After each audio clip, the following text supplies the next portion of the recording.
What would be the typical cost for a business that is still to choose whether to use an agency, whether to just ask one of its own employees to figure out what works, what doesn't? What are the costs associated with implementing some of the most effective AI solutions into a business? I think that one of the biggest costs is at the top level, which is time.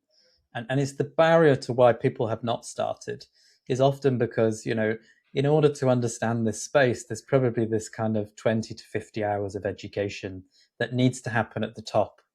You can bring someone into your organization who's already a lot more savvy on this subject, who understands what's going on in the AI world, that can start to kind of almost be like a consultant, a really low paid, high value consultant, a young person who's just a bit more, as I say, like most of our clients are 55 and upwards, so they're not very elastic in terms of their ability to take on board this change. But maybe there's someone in their organization who, you know, isn't from our era, that is so far removed from the world that we're living in. It was so different that all you needed was an advert in a magazine, maybe a radio advert. Websites weren't around, and we were using fax machines. These are the kinds of people that are running the world's biggest businesses.